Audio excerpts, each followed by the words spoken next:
Let's talk about that other team, the Dodgers. Quite quite a bit to talk about here. It's been quite the offseason for them. One, signing Shohei Ohtani to a $700 million contract, which I would love to pick your brain about because I have talked to my brother about this contract. The whole world has talked about it. It's confusing.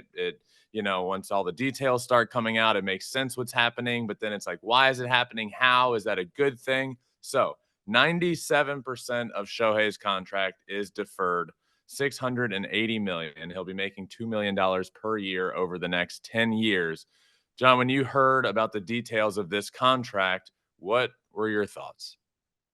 Well, my thoughts are this. I think, look, he's the greatest player in our generation, but will he be able to be the greatest player in the Dodgers generation? Meaning, will he be a two-way player? That's the biggest question.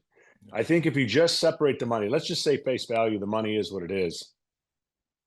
For a one-way player, that is going to be an interesting dynamic for the Dodgers. The way I look at this whole thing is they're definitely going to get marketing dollars back. That contract may, let's just say, is in one-third of what they're going to pay because of what they're going to monetize off of Shohei Ohtani. But here's how I would look at the contract, and I think this is what you hear all the time.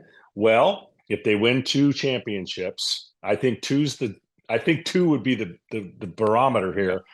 Then that contract has been an incredible contract. But I've always said, as we talked about, man, you're talking about if he does both, I think the Dodgers are going to be in an unbelievable place. But let's say he doesn't do both. Then what? And then it puts a lot of pressure on the Dodgers organization to win some championships to justify.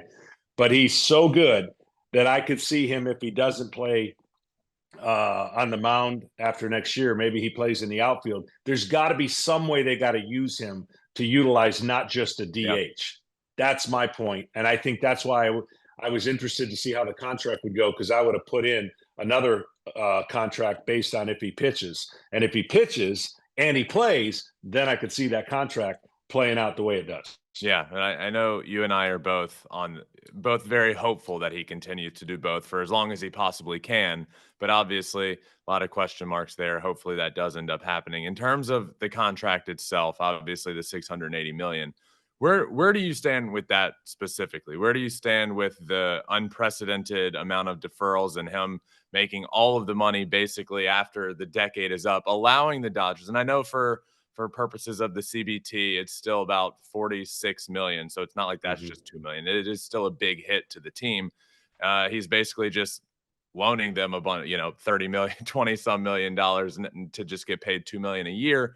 And they're able to do what they did with Tyler Glass now by extending him. They're able to do what they did with Yamamoto because of the deferrals. Thoughts on the contract itself?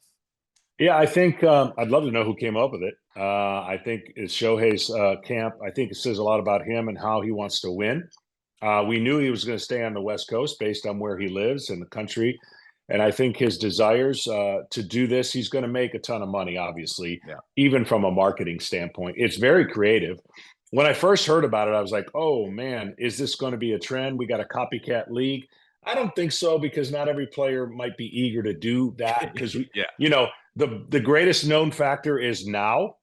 The unknown, you don't know what's going to happen in 10 years, 20 years, 30 years. So I think it's a credit to him. I think his camp and some of the things that they tried to do in this contract created, like you said, leverage for the Dodgers to go out and be more aggressive.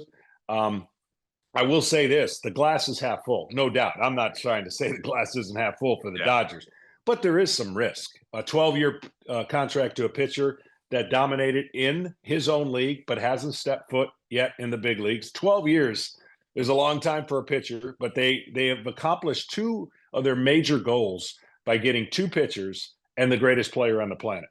Yeah. So you got to feel great if you're a Dodgers, but there is pressure that comes with it. I mean, there's tremendous pressure now that they've become the prohibitive favorites in the National League, because they don't do this deal just for marketing.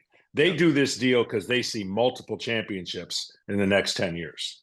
Thanks for watching. If you love flipping bats, swinging 3-0, or just talking ball, join us. Call us at 213-537-9339 with your questions. We have a weekly guest, and we have a lot of fun, so hit that subscribe button.